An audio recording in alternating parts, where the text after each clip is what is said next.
अभी तक आपने देखा कि जो आपके पास कोलाइड्स होते हैं वो दो कैटेगरी में हम डिवाइड कर सकते हैं on the basis of interaction between DP and DM. आपने देखा कि अगर डीपी एंड डीएम के बीच में एक अच्छा सा इंटरेक्शन है, वो एक दूसरे से अट्रैक्ट हो पाते हैं, तो उसे हम बोलते हैं लायोफिलिक कोलाइड। और अगर आपके पास dispersion phase and dispersion medium में अच्छा सा इंटरेक्शन नहीं है, मतलब आप पास लेके आए लेकिन उनके बीच में कोई भी इंटरेक्शन नहीं है, एक दूसरे से हेट कर रहे हो, हेटिंग नेचर का है, तो इस तरह के जो आपके पास कोलाइडल होते हैं उन्हें हम बोलते हैं लायोफोबिक कोलाइड। लायोफिलिक कोलाइड आपके पास आसानी से बनते हैं, जबकि लायोफोबिक आसानी से नहीं बनते हैं। उनके लिए आपको एक एक्स्ट्रा एजेंट की जरूरत पड़ती है, यानी कि स्टेबिलाईजर की आपको रिक्वायरमेंट होती है लायोफोबिक का फॉर्मेशन के लिए, राइट। तो अब अगर हम देखें जो आपके पास क्लासिफिकेशन है, अगला classification based on particle of dispersion phase. Dispersion के फेज के जो पार्टिकल्स है उनका साइज कितना है, उसके बेसिस पे आपके पास जो कोलाइड्स होंगे उन्हें हम डिवाइड कर सकते हैं इन 3 कैटेगरी। तो पहला कैटेगरी आपके पास है multi molecular colloid, multi molecular colloid, multi molecular colloid, right. दूसरा आपके पास होता है macro molecular colloid, macro molecular colloid. और तीसरा हमारे पास हुआ करता है एसोसिएटेड कोलाइड, एसोसिएटेड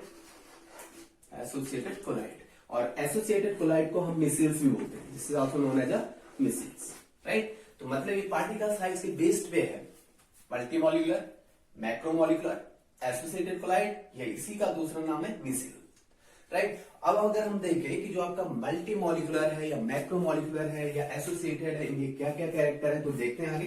तो सबसे पहले हम बात करेंगे मल्टी मॉलिक्यूलर कोलाइड। नाम से काफी कुछ पता चल रहा है, मल्टी मतलब बहुत सारे मॉलिक्यूल जुड़ेंगे, कोलाइड का फॉर्मेशन करेंगे, तो इस टाइप के जो आपके पास कोलाइड होंगे उसे हम बोलेंगे मल्टी मॉलिक्यूलर कोलाइड। मल्टी मतलब मेनी, प्लस मॉलिक्यूल्स, बहुत सारे मॉलिक्यूल्स आपस में जुड़ेंगे और किसका फॉर्मेशन करेंगे, कोलाइड का फॉर्मेशन करेंगे, राइट। लेकिन यहाँ पर जो आपके पास मॉलिक्यूल्स है, जो मॉलिक्यूल्स यहाँ पर जुड़ रहे हैं, स्टार्टिंग में इनका जो साइज होगा that will be less than 1 nanometre. Starting में क्या होगा, 1 नैनोमीटर से इनका साइज छोटा होगा, और जब ये आपस में आएंगे, बहुत सारे मॉलिक्यूल्स आपस में जुड़ेंगे, एग्रीगेट होंगे, एसोसिएट होंगे, तो उनका जो पार्टिकल का साइज होगा वो इंक्रीज हो जाएगा और कोलाइडल डायमेंशन में लाइज कर जाएगा। तो इस तरह से जो कोलाइडल बनेंगे उसी को हम बोलेंगे मल्टी मॉलिक्यूलर कोलाइडल। मतलब अगर आपके पास बहुत सारे मॉलिक्यूल है, ऐसे है कुछ, ठीक है, और हमने मान लिया कि इनका जो साइज अभी है that is less than 1 nanometre, 1 nanometre से सबका साइज है, राइट। लेकिन जैसे ही आप क्या करोगे, किसी मीडियम में इन्हें ऐड करोगे, तो ये एग्रीगेट होना शुरू कर लेते हैं, एसोसिएट होना शुरू कर लेंगे, इस तरह से कुछ, इस तरह से। अब ये आपस में जुड़े हैं, किसी ना किसी फोर्स से ये जुड़े होंगे, तो इस तरह से अगर ये किसी ना किसी फोर्स से अगर जुड़े होंगे, तो ये एक ही मॉलिक्यूल कंसिडर होगा, यहाँ पर एक ही मॉलिक्यूल हम इसे बोलेंगे, सिंगल मॉलिक्यूल का ये काम करेगा, राइट। अब ये सिंगल मॉलिक्यूल का काम करेगा तो इसका डायमेंशन तो बढ़ गया, डायमीटर बढ़ गया, तो दैट मीन्स आप कह सकते हो कि इसका जो साइज है ये इंक्रीज हुआ। और जब आप बना रहे हो इस तरह की कोलाइडल का फॉर्मेशन कर रहे हो, तो ये आपको देखने को मिलेगा कि इसका साइज 1 से लेकर 1000 नैनोमीटर हो जाता है, ठीक है। पार्टिकल जुड़े और ये कोलाइडल रेंज में कन्वर्ट हुए, तो आपका क्या बना, मल्टी मॉलिक्यूलर कोलाइड। लेकिन जो पार्टिकल यहाँ पर जुड़ रहे हैं, किसके थ्रू जुड़ रहे हैं, एक फोर्स के थ्रू जुड़ रहे हैं, कौन सा फोर्स, वान डेर वाल फोर्स। जो यहाँ पर आपके पास पार्टिकल जुड़ रहे हैं, किसके थ्रू जुड़ रहे हैं, वान डेर वाल फोर्स के थ्रू अटैच हो रहे हैं, वान डेर वाल्स फोर्स के थ्रू ये जुड़ रहे हैं, राइट। वान डेर वाल फोर्स के थ्रू जुड़ेंगे कौन से मॉलिक्यूल, छोटे छोटे मॉलिक्यूल जिनका साइज 1 नैनोमीटर से भी कम का साइज है, वान डेर वाल फोर्स के थ्रू जुड़े, कोलाइडल रेंज का पार्टिकल का उनका डायमेंशन हुआ, और इस तरह के जो कोलाइडल होंगे उन्हें हम बोलेंगे मल्टी मॉलिक्यूलर कोलाइड, ठीक है। बहुत सारे मॉलिक्यूल जुड़े, कोलाइड बनाया। कौन सा फोर्स काम किया, वान डेर वाल फोर्स काम किया, वान डेर वाल फोर्स काम किया, कौन सा फोर्स काम किया, वान डेर वाल फोर्स काम किया। और अगर हम एग्जाम्पल की बात पर S8 फॉस्फोरस या गोल्ड सॉल्व, तो गोल्ड या फॉस्फोरस या सल्फर के जो पार्टिकल होते हैं इनिशियली वो 1 नैनोमीटर से छोटे होते हैं, राइट, 1 नैनोमीटर से छोटे हैं। लेकिन जब उन्हें सुटेबल सॉल्वेंट में आप ऐड करोगे, जैसे आपका सल्फर है, इसे आप वाटर में डालोगे तो आपका क्या होगा, जो सल्फर के पार्टिकल छोटे छोटे थे पहले वो क्लस्टर बनाना शुरू कर देंगे, इस तरह से जुड़ना उनका शुरू हो जाएगा और कोलाइडल रिंग में कोलाइज कर जाएंगे और इस तरह से कोलाइडल कौन सा होगा, मल्टीमॉलिकुलर होगा, राइट। अब इस तरह के कोलाइडल जो आपके पास होते हैं वो आसानी से नहीं बनते हैं, इसके लिए भी आपको किसी इलेक्ट्रोलाइट की जरूरत पड़ रही है आपको यहाँ पे इन्हें स्टेबलाइज करने के लिए। तो इसका मतलब ये हुआ कि जो आपके पास मल्टीमॉलिकुलर कोलाइड्स होते हैं इनका जो नेचर होता है that will be lyophobic in nature. Lyophobic colloid की तरह ही बिहेव करेंगे, किसकी तरह बिहेव करेंगे, लायोफोबिक कोलाइड की तरह बिहेव करेंगे, क्योंकि आसानी से नहीं बन पा रहे हैं, मीडियम के साथ उतना अच्छा इंटरेक्शन इनका नहीं है, तो इसलिए हम इन्हें क्या बोल सकते हैं, लायोफोबिक कोलाइड्स भी बोल सकते हैं। मतलब उसी की तरह बिहेव करेंगे, लायोफोबिक कोलाइड जिस तरह से बिहेव करते हैं उसी तरह से आपका मल्टीमॉलिकुलर कोलाइड्स भी बिहेव करेगा। अब देखते हैं आगे, दूसरा टाइप आपके पास है मैक्रोमॉलिकुलर कोलाइड। मैक्रोमॉलिकुलर कोलाइड, अगर मैं मल्टीमॉलिकुलर कोलाइड की बात कर रहा था तो वहां पर जो मॉलिक्यूल्स का मास होगा बहुत कम होगा, यानी मॉलिकुलर मास बहुत कम है, साइज तो छोटा था ही, 1 नैनोमीटर से कम था, लेकिन मॉलिकुलर मास भी क्या होगा, कम होगा। जबकि दूसरे टाइप में आपके पास मैक्रोमॉलिक्यूल में देखो जरा, मैक्रोमॉलिकुलर कोलाइड।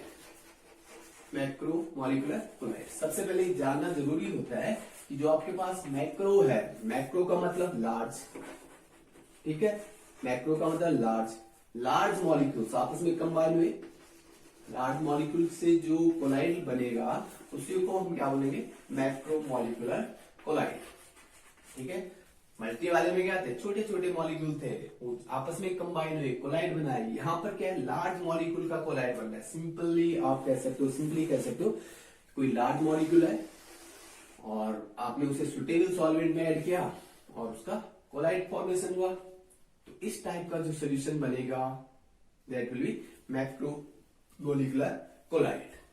अब जो यहां पर लार्ज मॉलिक्यूल है जिसकी हम बात कर रहे हैं, पहला जो आपका कंडीशन है, यहाँ पर जो मॉलिक्यूल होगा काफी लार्ज होगा, यानी कि वो कैसा मॉलिक्यूल होगा, मैक्रो मॉलिक्यूल होगा। मैक्रो का मतलब लार्ज मॉलिक्यूल, मैक्रो मॉलिक्यूल, ठीक है, मैक्रो मॉलिक्यूल होगा।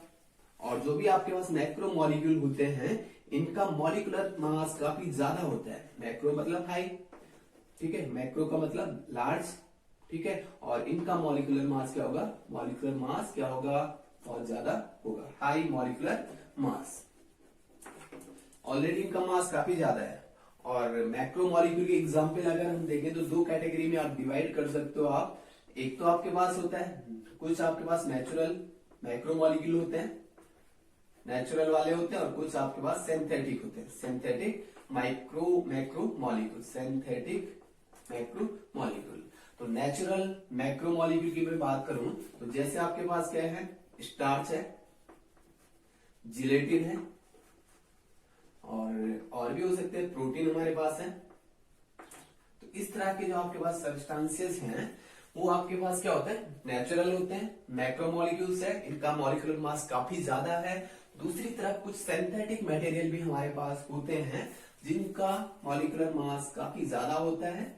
और इस तरह के एग्जाम्पल अधिकतर आपके पास क्या होते हैं, पॉलीमर होते हैं, पॉलीमर, लाइक आपके पास पॉलीथीन हो सकता है, पॉलीथीन हो सकता है आपके पास, नाइलॉन हो सकता है, ठीक है, जितने भी आपके पास हैं सिंथेटिक पॉलीमर हैं वो भी किस में आते हैं, मैक्रोमोलिक्यूल में आते हैं। और जब आप इन्हें सुटेबल सॉल्वेंट में ऐड करोगे, जब आप इन्हें सुटेबल सॉल्वेंट में ऐड करोगे तो ये किसका फॉर्मेशन करते हैं, कोलाइड का फॉर्मेशन करते हैं, राइट। और क्योंकि इनका मॉलिक्यूलर मास काफी ज्यादा है तो इसीलिए हम इन्हें क्या बोलते हैं, macromolecular colloid, right, high molecular mass वाले जुड़े, और ये आसानी से कोलाइडल का फॉर्मेशन कर लेते हैं।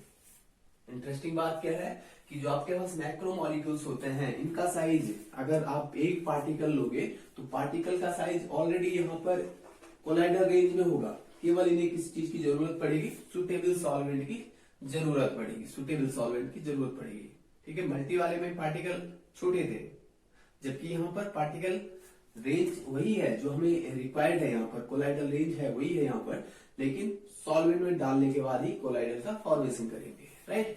अब क्या होता है कि जो आपके पास क्योंकि आसानी से बन जाते हैं, आपने देखा कि जो स्टार्च है, जिलेटिन है, प्रोटीन है, ये आपके पास किस टाइप के कोलाइडल का फॉर्मेशन करते हैं? लायोफिलिक कोलाइडल का फॉर्मेशन करते हैं। तो इसका मतलब आपका ये हुआ कि जो आपके पास मैक्रोमोलिकुलर कोलाइडल्स होते हैं, इनका भी नेचर किस तरह से होगा? लायोफिलिक की तरह ही होगा। लायोफिलिक मतलब आप इन्हें लायोफिलिक कोलाइड की कैटेगरी में ही रख सकते हो। Lyophilic which act as electrolyte, जो इलेक्ट्रोलाइट की तरह काम करेगा at low concentration but act as colloidal at high concentration।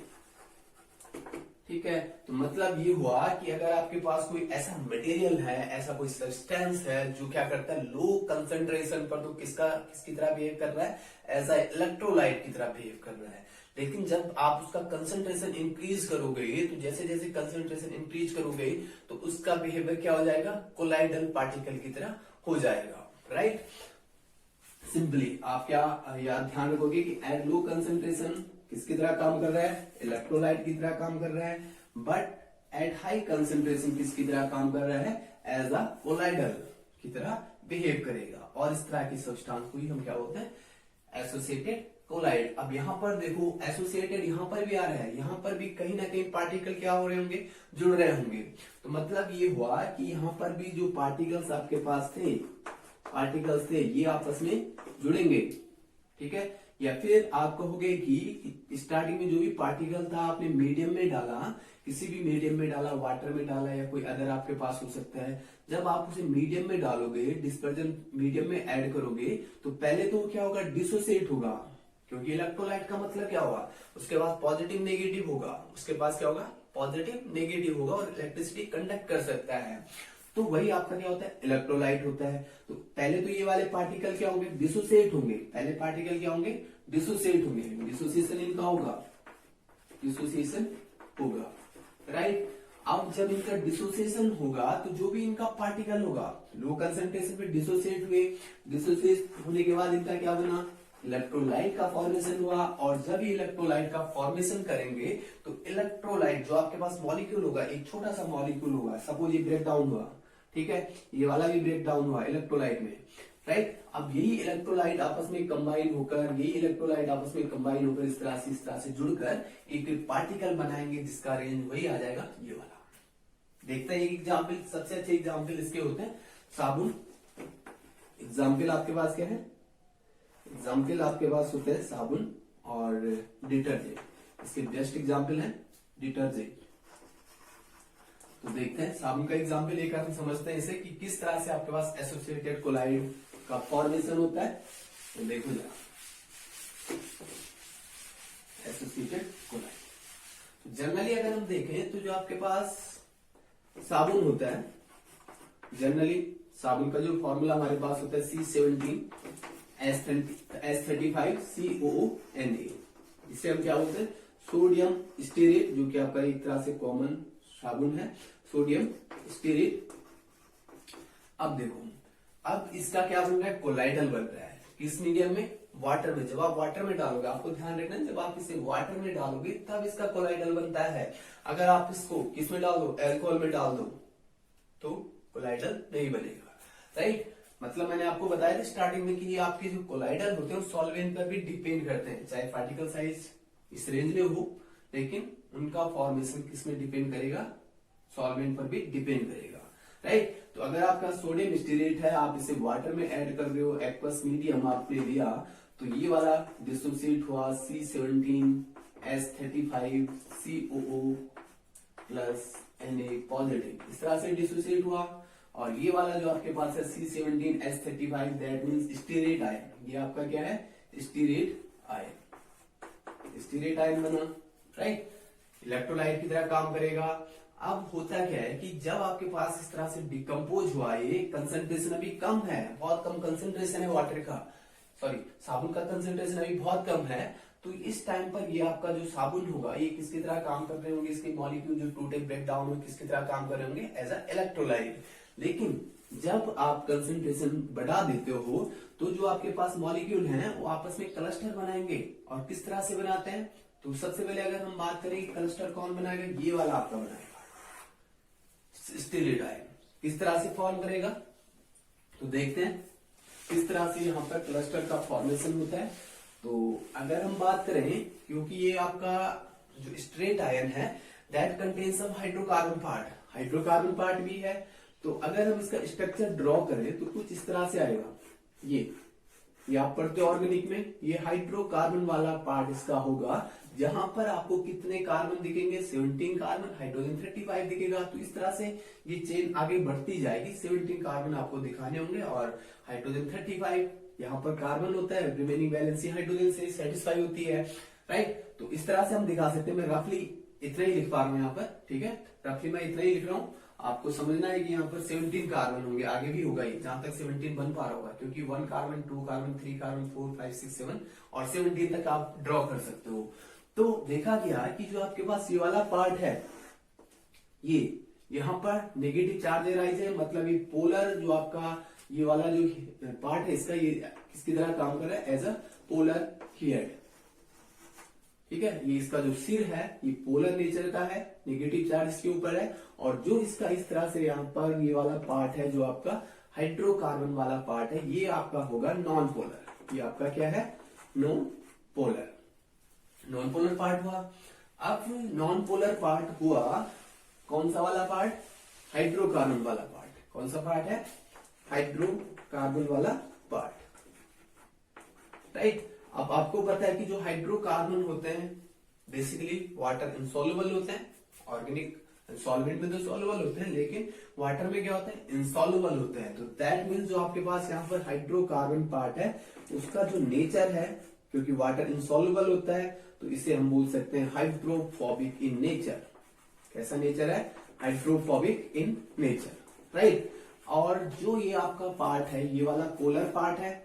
Water में आपका एक पोलर मॉलिक्यूल होता है, तो पोलर पोलर आपस में इंटरेक्ट करते हैं। और ये वाला पार्ट आपका किस नेचर का होता है, हाइड्रोफिलिक। हाइड्रोफिलिक मतलब ये वाटर से आसानी से इंटरेक्ट करेगा, हाइड्रोफिलिक नेचर का है ये, वाटर से अट्रैक्ट होगा, वाटर की तरफ क्या होगा, अट्रैक्ट होगा, वाटर अट्रैक्टिंग नेचर, ठीक है। और ये वाटर से दूर भागेगा। अब जब मॉलिक्यूल, साबुन का मॉलिक्यूल इस तरह से डिसोसिएट हुआ, स्टीरेट आयन बना, आपने देखा कि जो वहां पर हाइड्रोकार्बन पार्ट है वो किस तरह बिहेव कर रहा है, एज अ हाइड्रोफोबिक, वाटर से दूर भागेगा, बहुत डरता है। हाइड्रोफोबिक पार्ट जो होता है आपका, या फिर हम बोले कि हाइड्रोकार्बन वाला पार्ट है, वाटर से हमेशा दूर भागता है, उसे बहुत डर लगता है, फोबिया है उसे, राइट। और जो आपका हेड है ये किसकी तरह काम कर रहा है, फिलिक की तरह, मतलब वाटर से उसका इंटरेक्शन अच्छा होगा, उसकी दोस्ती वाटर से अच्छी होगी।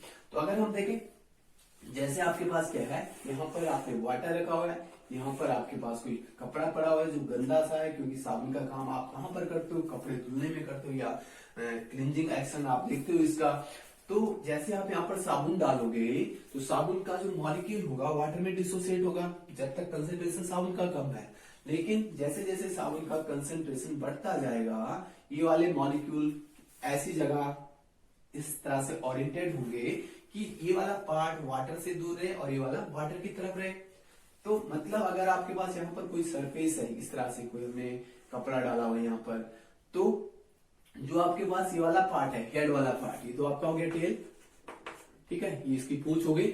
अब पूंछ जो वाली ये जो पार्ट है इसका, जो टेल है इसका, ये क्या रहेगा, वाटर से दूर रहेगा। अब इस तरफ तो बहुत सारा वाटर है, अब अपने आप को बचाने के लिए क्या करेगा, वाटर से दूर भागेगा। वाटर से दूर भागेगा तो कुछ ऐसी जगह ढूंढेगा जहां पर वाटर उसके कांटेक्ट में कम आए। तो जो आपका हाइड्रोकार्बन वाला पार्ट होता है वो इस तरह से रन करेगा, मतलब इस तरफ तो वाटर, बहुत सारा वाटर है, तो ये ऐसी डायरेक्शन में जा रहा है जहां से उसका इंटरेक्शन वाटर से कम हो, वाटर से कम हो। इसी तरह के और भी मॉलिक्यूल आते जाएंगे। अभी अगर कंसंट्रेशन कम है तो जो ये आपस में जुड़ रहे हैं, ये मॉलिक्यूल आपस में जुड़ रहे हैं, एक ही जगह पे जुड़ रहे हैं, तो एक ही तरह काम करेगा। अभी इनका पार्टिकल साइज कोलाइडर रेंज में नहीं आया, धीरे धीरे ये जुड़ते जाएंगे, धीरे धीरे ये जुड़ते जाएंगे, इस तरह से जुड़ते जाएंगे। और अगर हम इसे मैग्नीफाई करके देखें, क्योंकि पार्टिकल तो बहुत छोटे होंगे ना, ये मॉलिक्यूल बहुत छोटे होंगे, तो इधर से भी होगा, इधर से भी होगा, इधर से भी होगा। तो मैग्नीफाई करके अगर हम देखें तो एक जगह पर किसी डस्ट पार्टिकल पर, क्योंकि आपके जब कपड़े गंदे होते हैं तो आपके पास कहीं ना कहीं या तो ऑयल लगा होता है या फिर ग्रीस लगा होता है और उसके ऊपर धूल चिपक जाता है, तो उसी धूल या डस्ट या ऑयल की तरफ ये वाले पार्टिकल अट्रैक्टेड होते हैं, हाइड्रोकार्बन पार्ट उसकी तरफ जाते हैं। तो जब हाइड्रोकार्बन वाला पार्ट उसकी तरफ जाएगा, इस तरह से बहुत सारे मॉलिक्यूल जुड़ेंगे, बहुत सारे मॉलिक्यूल जुड़ेंगे, ध्यान दो, ठीक है, इस तरह से जुड़ते जाएंगे, ठीक है। मैं रफली बना रहा हूँ डायग्राम, आप इससे अच्छा बेहतर बना सकते हो, ठीक है। मैं एक रफ आइडिया आपको दे रहा हूँ, ये बना, ठीक है। स्पेरिकल शेप आपका जनरेट हो गया। अब जब इस तरह का स्पेरिकल शेप जनरेट हुआ तो ये जो पार्टिकल्स होगा, क्योंकि एक ही जगह पे अट्रैक्ट हो गए, तो मतलब वहां पर कहीं ना कहीं क्या होगा, एक अट्रैक्टिव फोर्स क्रिएट हुआ होगा, ठीक है। इस पार्टिकल के ऊपर ये जुड़ गए और इस पार्टिकल के ऊपर ये जब जुड़ गए तो ये पूरा जो आपका सिस्टम दिख रहा है, जो पूरा क्लस्टर आपको दिख रहा है, एक ही मॉलिक्यूल की तरह काम करेगा और इसका जो साइज हो जाएगा that will be 1 to 1000 nanometre की रेंज में आ जाएगा, राइट। इतना पार्टिकल का साइज हो जाएगा। अब होता क्या है, यही वाला जो पोर्शन आपके पास है जिसका साइज इस रेंज में आ गया, कोलाइडल रेंज में आ गया, उसी को हम क्या बोलते हैं, मिसेल बोलते हैं या एसोसिएटेड कोलाइडल बोलते हैं। इसी को हम क्या बोलेंगे, मिसेल या फिर एसोसिएटेड कोलाइड। तो मिसेल फॉर्मेशन इस तरह से होता है, या फिर आप बोल सकते हो एसोसिएटेड कोलाइड का फॉर्मेशन इस तरह से होता है। बहुत सारे इलेक्ट्रोलाइट आपस में जुड़ेंगे, एक स्पेरिकल शेप बनाएंगे और वही आपका क्या होगा, मिसेल होगा, ठीक है। आपको ध्यान रखना है जो साबुन होता है उसके दो पार्ट होते हैं, हाइड्रोकार्बन जिसे हम हाइड्रोफोबिक, जो कि आपका हाइड्रोफोबिक नेचर का होता है, दूसरा पोलर हेड होता है जो कि आपका हाइड्रोफिलिक नेचर का होता है, यानी कि वाटर की तरफ जाएगा। इसका नेचर क्या है, वाटर की तरफ जाएगा, जहां जहां इसे वाटर दिखेगा। और जो आपके पास हाइड्रोफोबिक है, हाइड्रोकार्बन वाला पार्ट है, वाटर से दूर भागेगा, कपड़े की तरफ जाएगा, ठीक है। और जब आप इसके ऊपर वाटर रन करोगे या उसे हाथ से साफ करोगे तो जो भी वहां पर मिसेल होगा वो पार्टिकल धूल के साथ, क्योंकि इसने क्या पकड़ लिया, यहाँ पर ग्रीस या ऑयल का पार्टिकल पकड़ा हुआ है, जुड़ा हुआ है वहां पर। तो जैसे आप उसे रब करोगे साबुन से या पानी से या फिर हाथ से उसे रब करोगे तो वो वाला जो पार्टिकल होगा वो वहां से हट जाएगा और आपका कपड़ा चमकदार हो जाएगा, ठीक है, चमकने लग जाओगे आप, ठीक। अच्छा, तो ये तो हो गया आपका mechanism of micelle formation. Micelle formation कैसे होता है, इसका क्लींजिंग एक्शन कैसा है, किस तरह से कपड़ों को साफ करता है, मिसेल बनेगा, मिसेल को आप हाथ से या पानी से रिमूव कर सकते हो। अगला अगर हम देखें इसमें एक और इम्पोर्टेंट बात सामने आती है कि अगर आप कंसेंट्रेशन बढ़ा रहे हो, आपने देखा कि जैसे जैसे आप क्या कर रहे हो, एसोसिएटेड कोलाइड में, एसोसिएटेड कोलाइड की हम बात कर रहे थे, तो एसोसिएटेड कोलाइड में आप क्या देख रहे थे, आपने क्या किया, लो कंसेंट्रेशन था, लो कंसेंट्रेशन पर किसकी तरह बिहेव कर रहा था, एज अ इलेक्ट्रोलाइट। लेकिन जब आपने कंसेंट्रेशन बढ़ाया, हाई कंसेंट्रेशन बढ़ा रहे हो आप रुकोगे नहीं, ठीक है, हाई कंसेंट्रेशन, तो हाई कंसेंट्रेशन पर किसका काम करेगा, कोलाइडल का काम करेगा, ठीक है।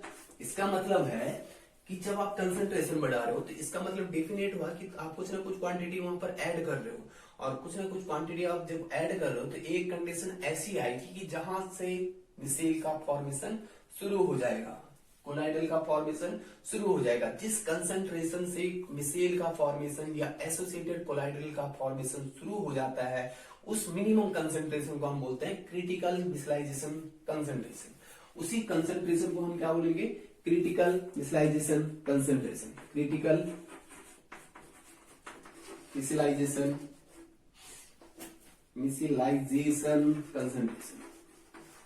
कंसेंट्रेशन, और शॉर्ट में आप इसे लिख सकते हो CMC, मतलब minimum concentration from which micelle formation takes place.